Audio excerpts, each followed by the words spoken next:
know that I'm here.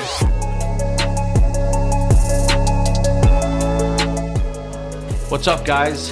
Pontiffs Anonymous, episode 11. That's right. You know why I remember that it's episode 11? 11 is my, lifelong family number. My old man was number 11. I was number 11, playing hockey. I have it fucking tattooed on my back.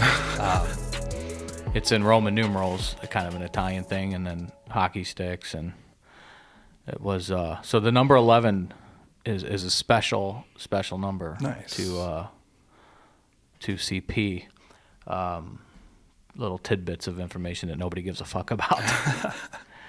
Well, it is special. We have an awesome guest today. Yes. Can we do the intro like one would do at a recovery group? Absolutely. So go ahead and introduce yourself. My name is Megan. I'm an alcoholic. Hi, Megan. Hi, Megan. That's how they do it. I've never been. It's awesome. Yeah. I mean, it's so welcoming. And then you go around the room, and it's a welcoming thing, man. You're not alone. Megan, thanks for coming on. No problem. So I've known Megan, as long as I can remember, which is a kind of a pun. Right. Because a lot of times we've spent together, we don't remember. You see what I'm saying there, Jeff? Absolutely. So Megan's from the town I grew up in. I think I first probably met you, maybe a previous relationship you were in, buddies and, house parties. Sure. and bars. And I think maybe the last time I saw you I was sober. I might have just a couple more days than you do, but it was at a golf course. For a golf tournament. Yeah. She just made a face. Ooh. Oh, yeah, we're videoing today. That's right. If this turns out, we're going to put this on YouTube. I have a face for radio. That's what they say. That's right. So we're working on, so we've been getting kind of pushed to throw this on YouTube. Sorry for the diversion, but this is fucked up. Yeah. What's up? We'll see how it turns out. Yeah. My buddy said the camera adds 100 pounds. Great. That's not good for me. You know him who said that. I should name drop, but... So Megan agreed she was kind enough to come on and share her story. And I always say this, it's going to sound fucking redundant, but it is powerful. Like, I say that about everybody's story because that's what everybody's story is. It's fucking powerful. It's breaking down walls. It's breaking down stigmas. And I guess I'm still at awe at how much shit like this was not talked about. Right. 5 years ago, 6 years ago, 10 years ago. This is a new phenomenon that people are starting to be okay with talking about it. And like anything, man, I mean, that it just provides hope and it shatters that fucking myth of loneliness, right? Definitely. So a couple weeks ago, I was asked to guest speak at a recovery group. There's some anonymity stuff that we got to be careful with, but if it were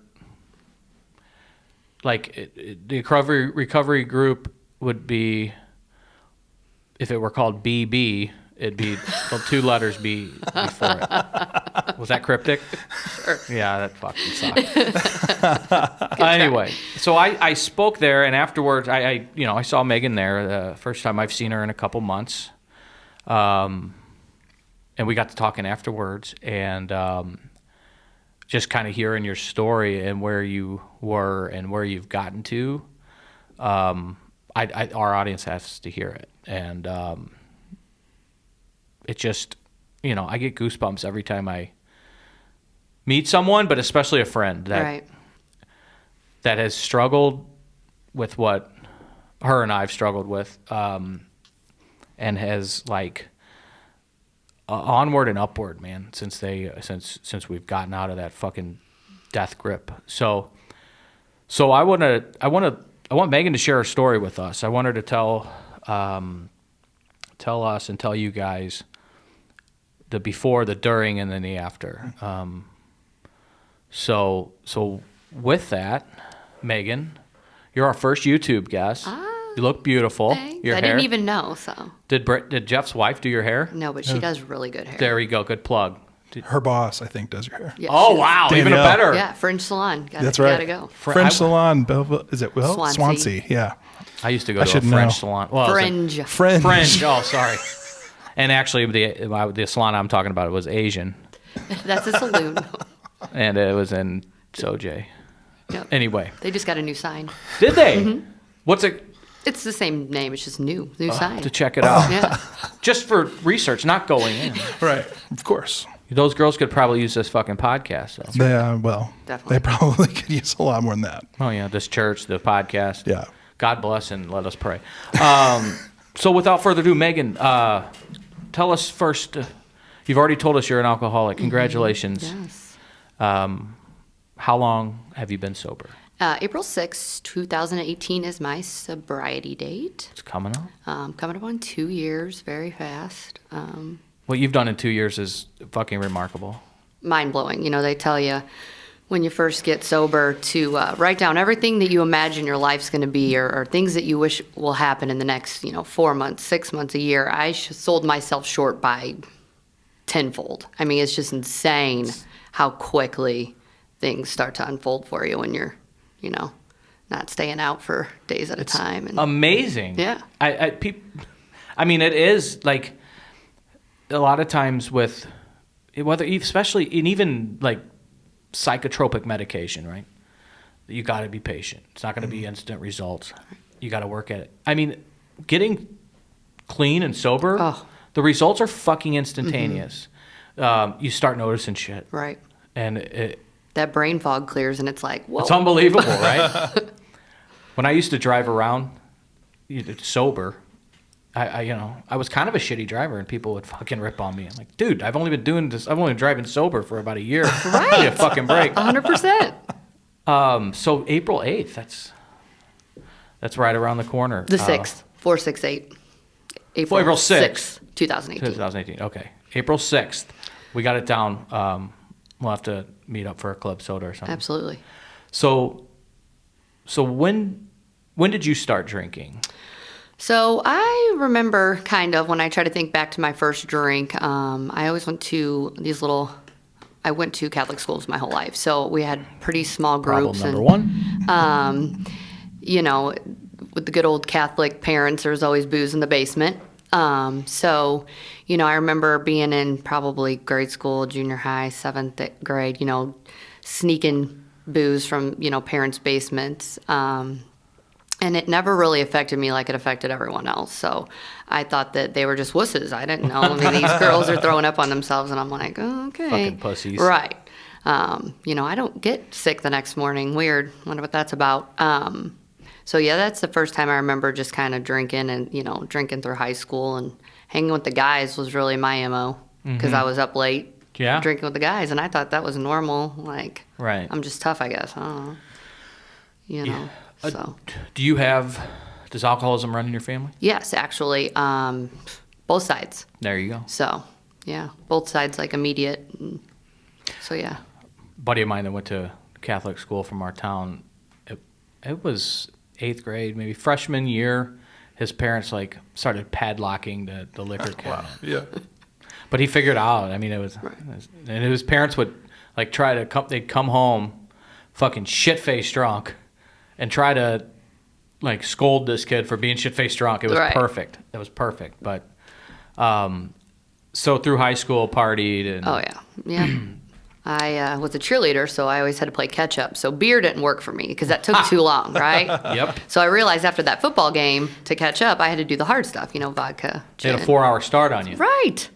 No pre-gaming. What? Right. So you go to the hard stuff. Yeah. That's and chase it with a beer, right? Mm-hmm. And then outside of high school, you got in your 20s Right. and started bar hopping in our hometown. Sure. You could go to bars at age 18 in Belleville, some right. places. Oh. So, you start early at the bars. But, yeah, They don't call it Belle Vegas for no Right. reason. Yeah. I mean, it's absolutely. we make fun of it, but it's so true.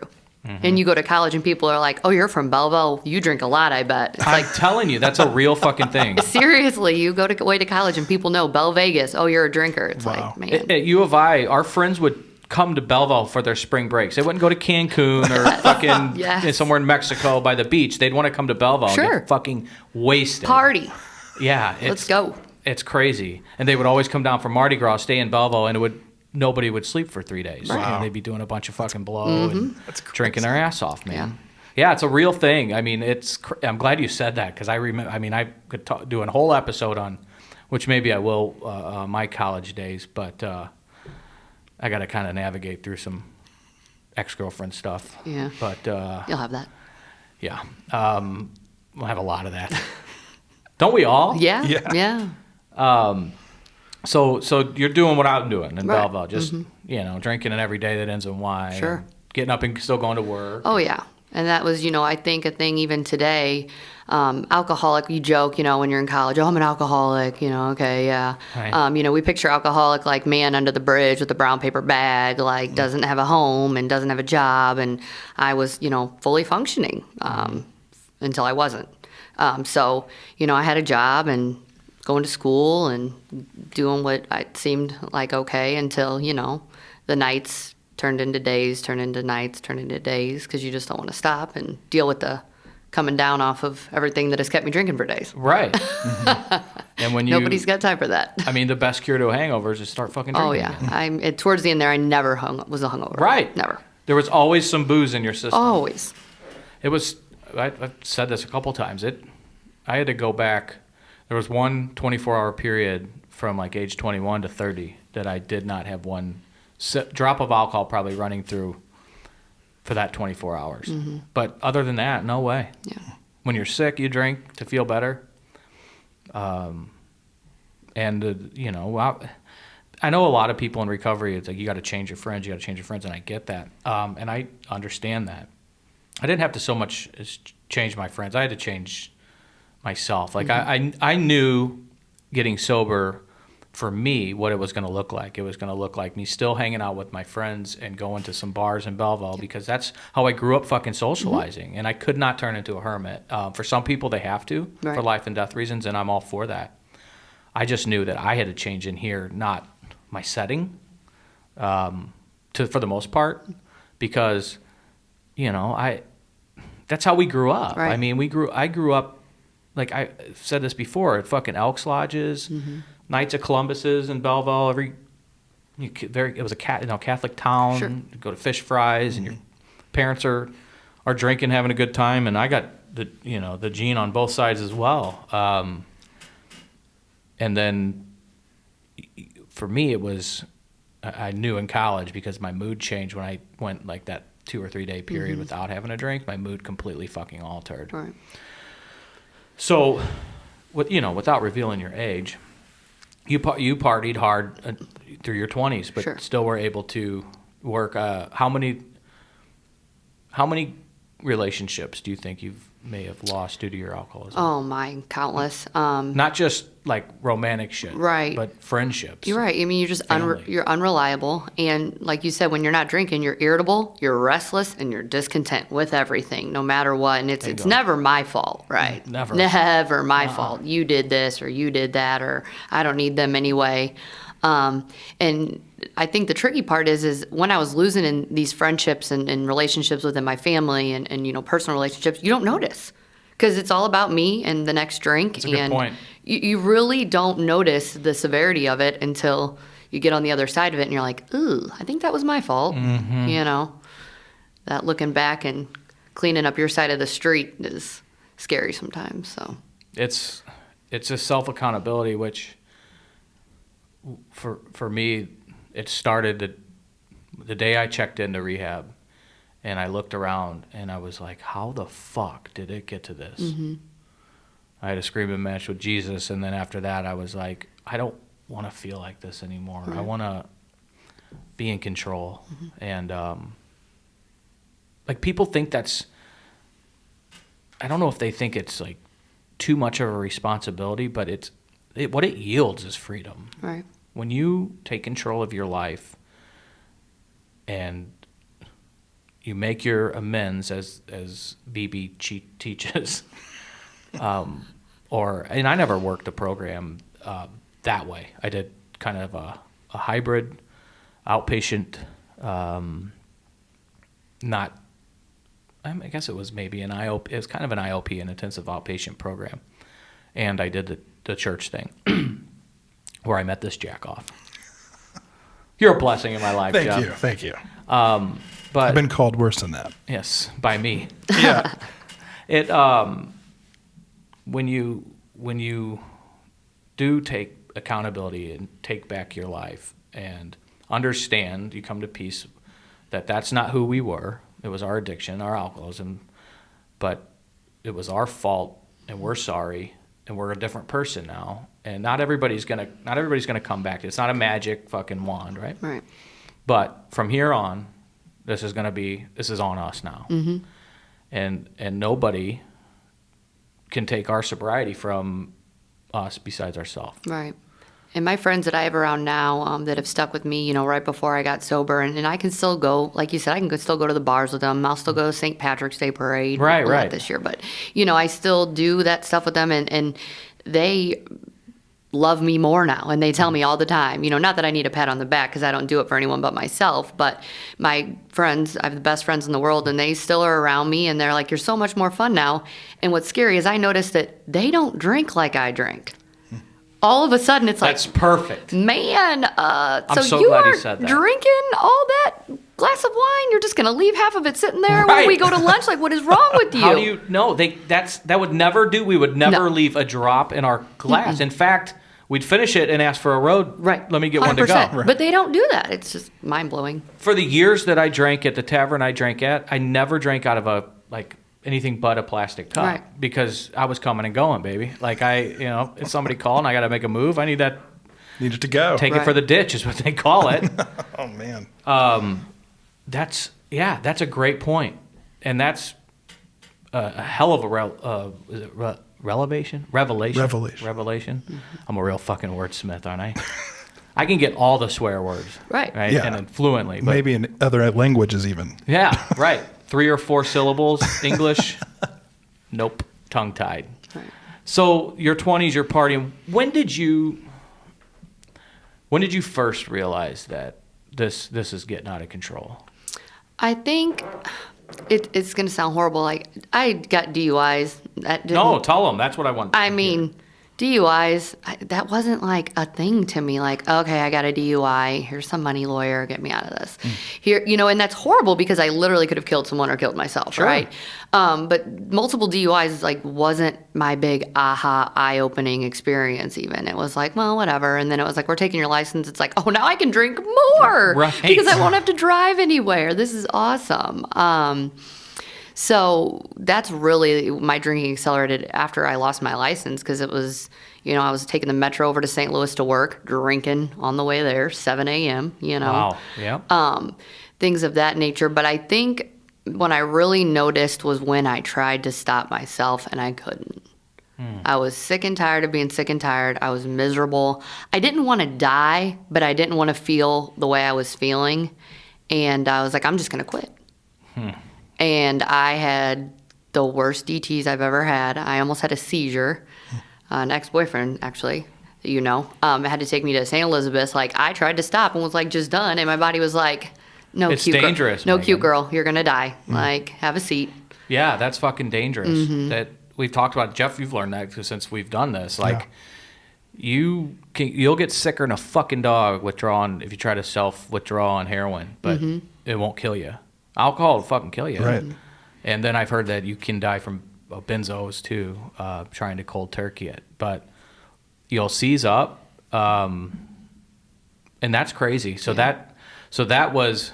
Would you call that then your rock bottom, or No. All right. That was just like a, So the DUIs weren't a rock bottom. That's what everybody's is so different, and that's why I'm not. It's your story, so go ahead.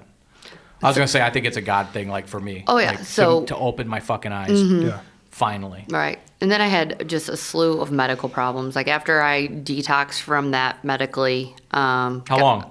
I was in there, and patient St. Elizabeth's was around, I don't know, maybe a week. surprised they didn't kill you. St. Elizabeth has a fucking body count. Right. But like, glad you survived that. So, got out, and then it was, well, I'll just drink beer, you know? Yep. I'll Right. just switch up my drink of choice. I just won't do a bunch of blow to keep me up all night. I'll just drink beer and not do shots, and, you know, that only lasts for so long before you gain beer weight, and then you got to go back to vodka. And vodka and water, right? Mm-hmm.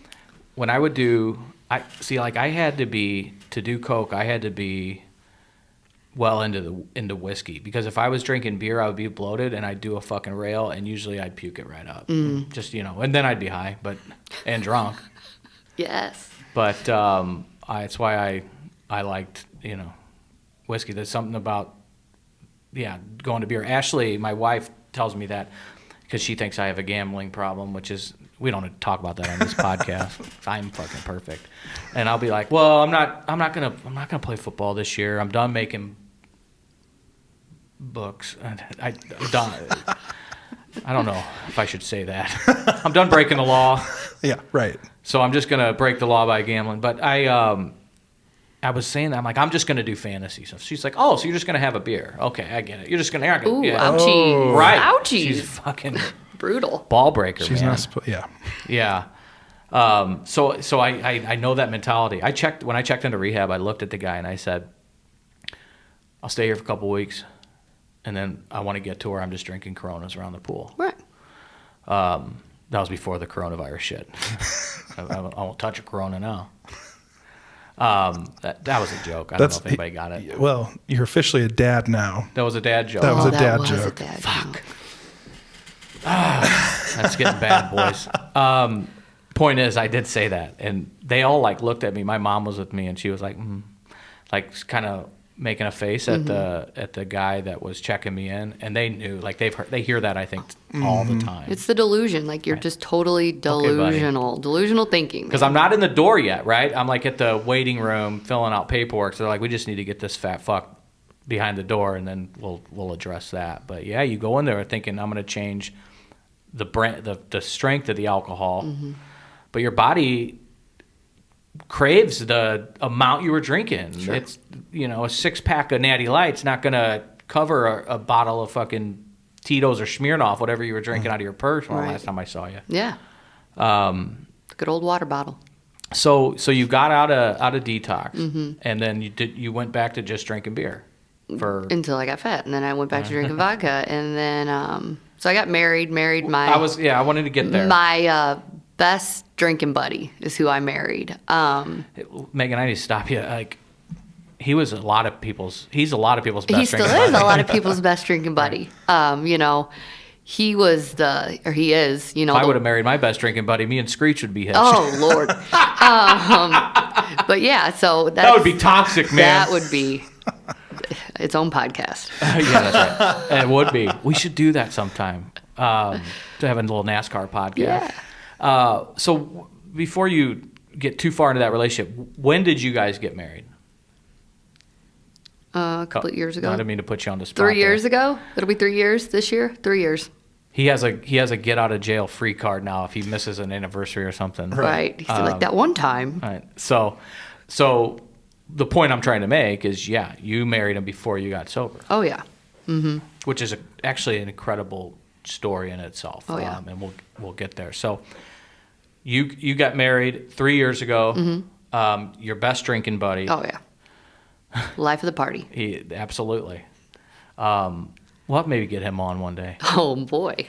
I don't know if that's He a good listens. idea. Great. Does he? I'm talking about you. I get. You can say his name. I'm not. Yeah. Gonna. Grump. Philip. Yeah, it's Grump. We call him Grump. Everyone calls him Can Grump. I tell you a story about Grump? Yeah, I would love to hear a story about It's Grump. going to get me in trouble. I guess at some point, me and Screech were living together over on like the East End, over by Mojack's. That was like our home. Oh yeah. Our last stop. So in that area, and I woke up one morning and was leaving, and there was a car parked in my fucking driveway, and the driver's side window was a black trash bag. And this car was beat to shit, man. And I'm like, who the fuck is driving that? Because nobody was there when I went to bed. Right. I mean, I went to bed at 2, and nobody That's was at early my for him, house. right. I Apparently, he showed up drinking with my roommate or something, driving this fucking car around town with a trash bag hanging out as a driver's side window. It was perfect. I think I have pictures. That's awesome. We'll maybe share those on the Facebook page. Yes. At Pontiffs Anonymous. Yeah. Sorry, Grump. So you guys got hitched. Right. Congratulations. Great guy. Yeah. Good family. Very good family. Yes, I Praying got for lucky. that family. I got very lucky. Yeah. Well, so did he. Yeah. You're a fun chick. Can I call you that? Yeah. That's a little not. That's not very woke. I think it's up to the individual. Okay, fair. So she said yes. Yeah. Yeah, I can call her a broad. That's fine too. My mom would get mad. There's some people who don't care. Yeah. I've been called My a lot mother, worse. she cares. Yeah. Megan, Yes. you guys got married 3 years ago, Mm-hmm. and then, I'm no math major, but you lived a year together, married, Mm-hmm. before you got sober. Right. And within that year, it was probably real close to our wedding day. I noticed like I could not feel the lower part of my body, which sounds just crazy, Wow. but I couldn't feel my feet. I was falling everywhere all the time. At the wedding? Oh, it was bad. Yeah, this is like planning my wedding, like doing things. Well, my mother-in-law and my mom planned my wedding. Let's be honest, because I could have cared less. But, just always had my vodka bottle. It was, nonstop, and I just could not feel my feet. Like, could not wear flip-flops because I couldn't feel them. I'd walk right out of them. Are you serious? Oh yeah. So on my honeymoon, I was like, I can't walk. So I literally laid under a cabana and I remember maybe a combined 6 hours of my entire honeymoon. Where'd you guys go, can I ask? Mexico, And you just laid in a cabana and got fucking hammered. every day, all day. Sounds like, back in the day, it sounds like a He fun. was out meeting people Oh, yeah. on the resort, partying. I met these people. He had a great time. bet So- Is this an all-inclusive place? yeah. I would Were you put- drinking mixed drinks? Because you would have Oh, had yeah. to drink a lot to Well, get drunk on this those was like drinks. a pretty high-end. Okay. My owner of a company I work for actually gave it to me for our honeymoon or for our Nice. wedding present, so That's it was awesome. pretty legit. I was going to say the pina coladas I was drinking, They I weren't- think they were a virgin. Right. Yeah. No, this is a pretty high-end place. So. That's so you obviously used that gift to the max. Oh yeah. Both of you. Mm-hmm. He probably remembers about 6 hours of that Maybe. whole week as well. So you get home from your honeymoon. And I'm like, I can't get out of bed. So it was, this just sounds like a medical fucking Oh, issue. absolutely. So I go to the hospital. They rush me over to all these different, trying to figure out what's wrong with me. And it turns out I had alcoholic neuropathy. Holy shit. Didn't even know it was a thing. Me neither. And like, I'm not diabetic. Young at this Wasn't point. pancreas shit? No. Because that's a big one. Pancreatitis for people that sometimes they don't quit on their own. The pancreatitis makes them quit. But Yeah. then some people keep drinking with it and it ends up killing them. It's fucking brutal. But So I had to learn to walk again, like physical Are you therapy. fucking Oh, yeah. serious? I had like a shower chair, couldn't shower, couldn't go to the bathroom by myself. And like, they talk about incomprehensible demoralization. Like, I was literally shitting myself in the hospital, pissing myself because I couldn't get up unless someone got me up. oh my God. So it was like, ugh. Holy fuck. I still drank after that. God, Megan. Oh, yeah. This is what I mean. Yeah. My poor parents, man. I bet yeah. So we just get married. I'm in the hospital, can't walk. Where's your newlywed wife? So you get diagnosed with alcoholic Neuropathy. Mm-hmm. You get finally discharged and you're walking With a walk. First, I was discharged in a wheelchair, then a walker. and you're still drinking. At this point, I was not yet, Okay. but very soon after. All right. Man. It's The disease. fucking, I was just gonna say the fucking disease and the grip it has on people. Yeah. So, I don't even know where to go from there, but you keep drinking. Yeah, I'm hiding it. I'm a big bathroom drinker. Like, my bathroom's like my little spot no one goes in. I got like handles under the sink. I'm Like gonna on the- quit on my delusion, my alcoholism, my disease is telling me it's not that bad. It's okay. Fucking paralyzed almost, and it's not that bad. And I'm all about freedom, and I take care of myself. I have a Stubborn. job. I have this, but I don't because the drink was telling me what to do. Alcohol's telling me when to get up, when to go to sleep, when to eat if I'm going to eat. Right? It's controlling everything. That's crazy to think about. Wow, yeah. It was controlling your whole fucking life. Everything. So what happened? So I'm working. I always have my bottle with me, my water bottle. So I'm drinking literally all day, every day. I started getting real swollen and yellow. Oh. Eyes yellow, skin jello. I look like Fiona off fucking Shrek. Like literally Fiona off Shrek. It's awful, but I did laugh, but it's awful. Yeah, it was crazy. Like my eyes were yellow. And See, I didn't see you at all during this. Right. I mean, I was pretty sick. yeah. And I'm going to work, going home, going to work, going home. Drinking. Drinking. Everybody's begging me, you got to go to the hospital. Nah. Not me. I'm Superman, right? Nah, I'm Superwoman. good. Yeah. I'm good. So finally went to the hospital and they said, you need a liver, kid. You're probably not going to get one. So my poor husband sitting there and just loses it. He's like, she's going to die, the whole nine. They're like, you are too far gone. I had hepatitis, Oh, shit. liver shot, kidneys shot, esophagus shot. Like I literally had burned my insides up. Wow. Yeah. So, and I still was, and the sick part of this disease, man, it's just so sick. Like I took myself to the hospital that day, but I made sure in my purse I had 2 water bottles of vodka because I didn't know when they would get me to a detox unit and I didn't want to be sick. So the whole time I'm in the hospital, I'm still You sipping. tried that before. Yeah, I'm still sipping these water bottles in my purse in the hospital, in the emergency room. Like, still not enough. So they take me over to St. Louis to SLU, good doctor, and I felt that detox. I didn't want anything. They monitored my heart and everything, but my dad was the one that really. I'm fucking shaking, man. He was sitting, and I'd heard it all. We hear it all, like, I'm done with you. We're not doing this again. We're not. Mm-hmm. And my dad was sitting in a chair across the hospital bed from me, and I woke up out of, one of my many tests they were doing, shoving stuff down my throat, trying to figure out what they could do. And he said, hey, I'm not doing this again. I won't be here. I can't. You're killing me. You're killing your mother. I cannot do this with you again. And I knew he was serious. And I've been really lucky. My parents have, stuck by me. My dad, the stuff I put them through, fighting in the front yard and calling late from bars, calling from jail, all this stuff. And he had enough. And he's like, I'm not going to bury a kid. Like, no. It's not how it's supposed to go. Right. Wow. Yeah. That's fucking crazy, man. Yeah. How long were you in the hospital? That time, I actually had a pretty quick turnaround. They didn't, because I refused the stuff they'd given me the time before, which is heavy stuff, like heavy sedatives and things of that nature. So I had they were giving me a mild stuff some people use for anxiety. And that was keeping my heart rate and everything at bay. So I felt that detox, man. Whew. And then I got out, and because I had got my mobility back. I'm like, if I lay in this hospital bed, man, I'm going to lose it again. Yeah. So I was probably only in there for a couple weeks, but Only in there for a couple weeks. Right. And there, listen to you. Shots in the stomach, and the craziest stuff that I've ever, seen. But I had a really strict diet. I had to try to save my liver. Man, I had to try to...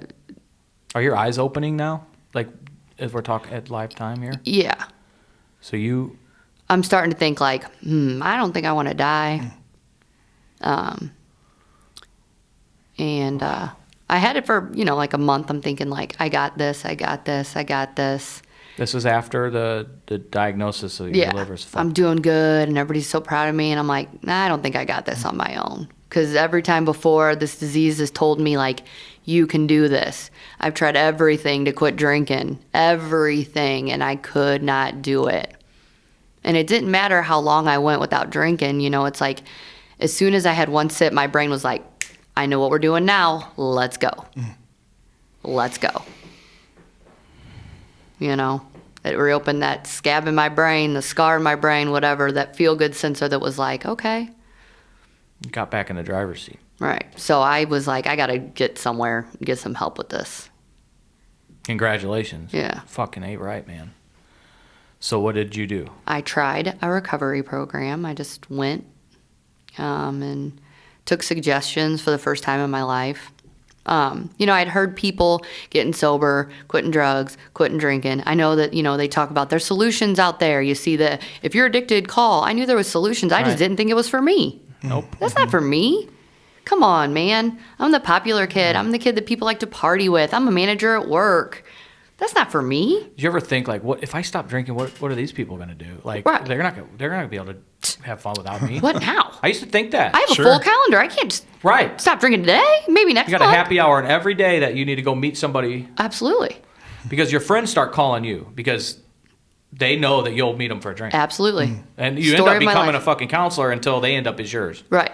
And it switches at some point. Yeah, I was that guy. Yeah, you're always there, right? I'm having a bad day at work. Right. Who can I call to have a drink? Oh, Megan. Oh, Right. Pondoff. I know. Uh-huh. We'll call them. He's at Fridays. We know where he's at. Right. Yeah. That's fucking crazy. Yeah. So that's when. Do you know the day that you handed your life over, if you'll say it, to the program? Well, I went there and, I started taking suggestions and they talk about higher power and they talk about God. And I was like, okay, I went to Catholic school my whole life. Like, I got the God thing down. And they're Yeah, ruler marks to prove it. Yeah, I got the God thing down. I got it. Yeah. Right. And I think it Jesus is like shit. was right. Who are you? Right. That foxhole prayer, I didn't hear that. Please just don't let me get pulled over, I swear. Mm-hmm. And it really was in that time, probably in the first month or two, they suggest certain things. And I can honestly say, like, I had a spiritual awakening, 100%. Nothing like what I was taught in school. Sorry, Mom and Dad, I know you spent a lot of money on that. I'm sure they did. Okay. I mean, nothing like anything I can ever explain. I get it. It's just Jeff gets it. Yep. Yeah, it's crazy, and it's like, like I've heard you say, like, I'm not like a Jesus freak, Bible thumper, but like my will is not mine anymore, and I'm so thankful for that. Right. Like, thank you. Man, we fucking need help. Yeah. Right? Like, here's my I can give my will over. Yeah. To, Right. Why don't people jump on fucking board sign with me that? up. Sign me up. I mean, it's when I fucking handed shit over to God. I mean, I was metaphorically 250 fucking pounds lighter, Oh. and just I felt the most biggest sense of peace. Mm-hmm. Congratulations on that. That's what a fucking testimony to really, Megan, to you, and also to God. I mean, to go through all of that shit, Right. and then he stayed with you, and it's like, and Sure. finally, I mean, I sent you a couple fucking DUIs that maybe Right. wake you. I sent a up. boat. Right. Yeah. Right. So since you started the program, since you got sober April 6th, was that the last day you drank? Yep. Okay. So was that in the hospital? Well, yeah. So that Okay. was, the hospital started. My Yeah, hospital. absolutely. Yeah. And the powerful part of this story is even after that, the fucking disease was still making your mouth water. Oh yeah, for sure. And that spiritual awakening, which you probably had in the program, but maybe we don't know it, but for you to recognize that you could not do this by yourself. Right. That was him. That might have been it. Yeah. That I think that's the day. That's the moment, the aha moment, right? So what's so fucking amazing about this story? Can we ask about an update on your health?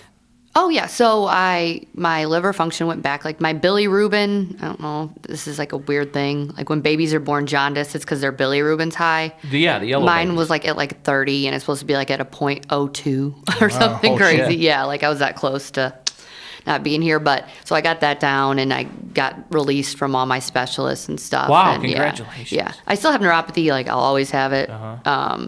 because your nerves only repair a certain millimeter or whatever. But I can walk today, and So that those symptoms are like mobile, like Yeah. sometimes. But it's a loose reminder. feeling. Yeah, absolutely. So. It's a good one to. So that I mean, that sounds like a fucking medical miracle, man. Right. It was. Well, he kept me alive for a reason, is what I kept saying. So, and I feel the same way. That, and I've shared that with people that I've been helping on in the past 6 years, and since I've stopped, almost 6, and that's a real thing, man. Because Megan hasn't squandered this fucking second chance. I always say with God, you get unlimited second chances, at least until you're with Him, right? Mm-hmm. I don't want to squander this one, right. And I have a, you know, I hate saying the word calling because I think it turns people off, but you know, fuck off. It is a calling. It's what right. That we've said this before. It's something inside of us that like it's grace maybe that you just want to give because you know the fucking power of the feeling, sure. And you want to help people. And now Megan is helping all kinds of people, and I want to definitely talk about that. Well, first off, thanks for sharing that story. It was incredibly vulnerable and fucking personal. Mm-hmm. We got to trash your husband a little bit, which yeah. I always look forward to. Sure, me too. And that makes this whole show worth it. So give him an attaboy for me. And then through the medical stuff that I wasn't even aware of. Yeah. And I think that's a big fucking eye-opener for people that are listening on how bad this can get. And you think you got it, but you don't got it. No. And trust us so you don't have to be in a hospital bed listening to your mom or dad telling you they're fucking done and being for real about it. That's a scary reality, man. So with that, tell us a little bit about what you're doing now, because that's what's saving fucking lives. Right. So my big thing that I really try to focus on is like attraction instead of promotion, because when people came to me and were like, hey, this is an BB CD, you know, I was like, go fuck yourself. I'm throwing it away. Like my uncles sent me stuff. Like I totally, anytime someone tried to tell me something, it was like, no. Nobody wants to be told what to do. No. So I just was around and was seen, and I didn't preach at people, but people would be like, man, you seem so much better. Man, you seem, you know, and even on days when I wanted to like kick the cat, I just made sure that like my presence was positive, and you know, life shows up. Life's gonna happen. Absolutely. And you know, there's gonna be times when I'm like, man, my brain tells me like, I know what'll make us feel better. Let's have a drink. But I just try to stay, you know, the face and stay the course. And you know, like the God thing, like I can't go up to a female, or a female can't come up to me and say, how do you do it? And me say, let me tell you about God. But you know, what I can do is say, let me tell you about the time that I was up for 3 days and woke up in some strange man's bed, and I didn't know where my clothes were, and I didn't know where and then all of a sudden, they're fucking engaged. They're now. like, okay, now what? Oh, you've done that too? Okay. Right. And that's what I do. I just kind of share my story and listen to theirs, and I'm there if they need me. And I just try to let people know that there's a solution out there, and you know, grace, unwarranted favor is available, and you tap in and just have a little bit of willingness, and that's what I do. And it's the young people. It's the young people, because it's getting younger and younger. And younger. You're just going to say that, yeah. And it's so I just show people like we can have fun in sobriety. We have conferences. We have dances. There's things you can do in sobriety that are just as fun as they were when I was out there, and I remember them now. I absolutely agree with that. You know, I want to do a whole episode on this on my like Stanley Cup experience. Yeah. I was the only sober one in any of these festivities, and it was I've been waiting for this my whole life, right. And like I remember every fucking feeling, every bit of anxiety I had when the game was on the line. I mean, and it was, I had more fun doing that than I would have ever had, all fucked up, barely remembering shit. Right. You're helping a lot of young people. I know there's some, like I said, some guidelines on what we can say and what we can't say. And for me, I think that's, it's just, to me, it's a little counterproductive, but I want to respect, I'm not going to change bylaws that have been fucking written for 100 years or however long. Like, I want to shatter the myth that people aren't alone. So if you have any questions on programs, or especially if you know someone, or if it's you and you got the courage and you can completely stay anonymous with me by reaching out. We've talked about that before, but I'm sure you can reach out to Megan as well. Absolutely. And we'll post an email address or a way to get a hold of you on Facebook on our on the show notes, and when we release this episode on Monday. But I want to. You're going around to, there is a local treatment center that you do some work at. Sure. All volunteer, right? Right. So Fucking saint. I don't consider it volunteer. I really consider it like service because it helps me just as much as it helps them, or hopefully it helps them. And I just, share my experience, strength, and hope. Like, all I can do is tell you what I went through and what I did and what has worked for me. And, I have people that go in with me. And when people are stuck in these inpatient rehab and they're listening to the counselors over and over, it's nice to hear a like-minded person. Like, I'm no different than you. Right. I'm no different than Yep. you. So I just go in and share my experience, strength, and hope, and let them know that there's, grace, and find me when you get out of here. And that's what we tell them, So they see someone like-minded. Like, a counselor can tell you, I learned this in school, but I can tell you, like, no, I went through that shit. Right. So let me share with you what a physician friend said to me, and this applies to you. He told me he's a fucking doctor, right? And mental health. And he said, I was telling him kind of what we're doing on the podcast, and he's like, let me tell you something. People like you will be listened to 100 times more than a fucking doctor. Sure. Because you've been there, you were in the weeds, you can empathize, and people need people like you, Megan, and us to shatter this shit, because we aren't like other people. But we pray for the serenity, right, to accept that other people can go out and have some drinks or leave a fucking half glass of wine and walk away from it, which is still fucking crazy. I do that all the time. I'm like, what are you doing? I hate porn. Like, Ashley will have dinner, and I'm like, you're not going to finish this? Right. Like, it's fucking if I'm opening crazy. this bottle, it better be gone. Right. Every drop. You got to remember the spider? Oh, spider. You know what the spider is? Crawling around looking for spiders in bottles. Oh my gosh. Even at the tavern, they finish a fifth, make a last drink, they'll lay the bottle down, and who wants the spider? Because there's always about a quarter of a shot left in that bitch. Gotcha. And you know who the drunks are. I'll take it. It's vodka. You're drinking whiskey and diet. Don't That's matter. all right. Throw it in Mix there. it in there. Right. So and we have to accept that that's not us. We can't do that anymore, or we probably should have been doing it in the first place. But that's just not us. And two things you mentioned that are real important, I want to drive home here, is you mentioned that life happens. And the serenity, what that means is that serenity is not the freedom, like, it's not the freedom of storms, right? Yeah. It's the peace within. Right. And that is something that I think people like Megan and I live and die by. Oh, absolutely. So when life happens, we cling to that. I got it on my keychain. And I always tell people when we get through the storm, or, at home, I also say hills and valleys, right? The sun rises again, and nothing is as bad as it was when we were using and drinking. Nothing. And that's super important. And I know you and your groups, I mean, I think probably every time you all get together, it's a serenity prayer and Absolutely. reminder. Mm-hmm. And it's powerful, and it's community.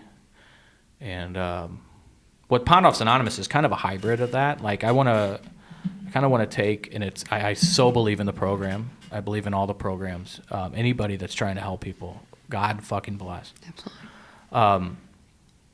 I want to be a little louder in our voice to people because I'm not bound by, and I understand people can reach out and we're all anonymous, right? Like that shit's, between us and me and whoever, but I want to yell from a fucking mountaintop. We're here, we feel you, we can offer help.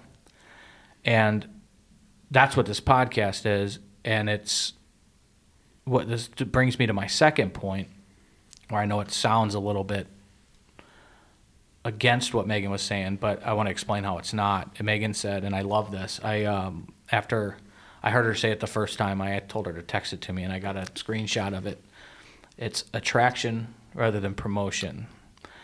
So we're not out beating our chest promoting. We are trying to attract. And you don't realize how fucking common this shit is, and how many people are affected by it. And it's not just the person.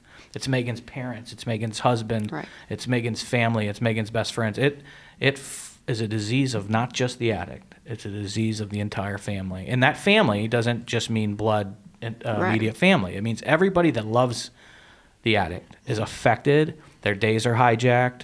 Their stress level, their anxiety level is all directly impacted 100%. by the disease. So, and it's fucking common. So there's any family that you walk into is affected by it somehow. I would put my fucking money on it. Oh, absolutely. So what she means by attraction rather than promotion, it's in layman's terms, can you sell it? It's a sell tactic. Can you sell sobriety? We all know the numbers. We know the where the treatment centers are. We know who to call, but those are in our face. Right. It takes what Megan said to get down to someone's level, metaphorically or literally hold their fucking hand and share your story to open up that door. And that's what she means by that. And we're not like the Jehovah's Witnesses banging on the fucking doors, or people like trying to shove shit down people's throats. That's all that's going to do is drive people to fucking dig their heels in. Right. So for those of you that are in Megan and I's shoes, that's a good way to start when it comes to getting people to kind of open their eyes and hopefully not let it get as bad as it got for you, because that's as life and death as it gets. Absolutely. And I don't know if life is worth living if your family turns you. It has to, but they have to, otherwise they're enabling the fucking behavior. Right. Megan, thanks a lot. No problem. Thanks for having me. This is I don't know, man. This was, when you're telling that story, I started getting fucked up a little bit on that. It's crazy shit, and it's gonna resonate with everybody. A lot of the people that listen. I went to the program the first time, and I just want to share this as we kind of close, because there's something we know what it is that's so spiritual about it, and we don't hide from that shit here on this podcast. The first time I went, I met a elderly woman in a core group, what we call at our church. It's like you get together once a week. It was my accountability, these people that prayed for me. So I was like, I got this, but I had a fucking pamphlet of where every potential meeting was in my briefcase, in my car, because I knew if it got that, I was going to run there. But things were going good, and I met this elder. She's going to be pissed I said elderly, but she's older than me. She has grandchildren, a beautiful family, but I met her and her husband. And we spent a year together in this group and became lifelong friends. They were also in recovery. And she came back a surrogate grandmother. I was out of grandparents by this time. And she's the one that actually introduced me to my wife, which is a fucking God thing. Just so crazy. It was a part of our wedding. So after that first year, her husband got real sick real quick and ended up passing away to cancer. And about 2 months after he passed away, was coming up to his 30-year chip. So she called me and she was like, I know you haven't been. Because I was kind of scared to go. I was doing okay with this church group. I knew these people. They were praying for me. I was a little scared to go in by myself. And I'd never been invited. So she invited me to go in his place with her to receive his 30-year chip.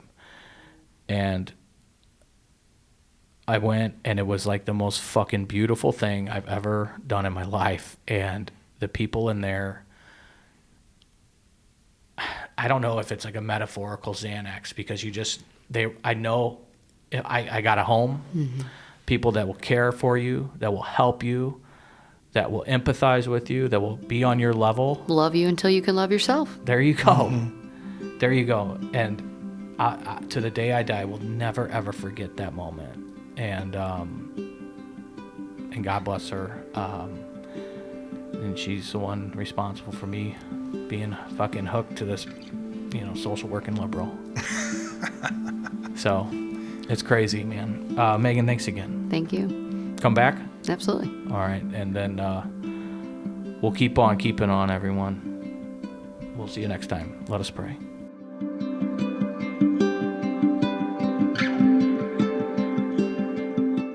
If you're struggling or know someone that is, please have them check out our podcast and reach out to Chris or me. We want to listen, and we're super eager to help. Pontiffs Anonymous is Chris Pondoff and produced by me, Jeff Allen. Our music is Anti-Hero by McCall and Gentle Waters by Wild Wonder. For more information, visit pondoffsanonymous.com. Find us on Facebook and Instagram.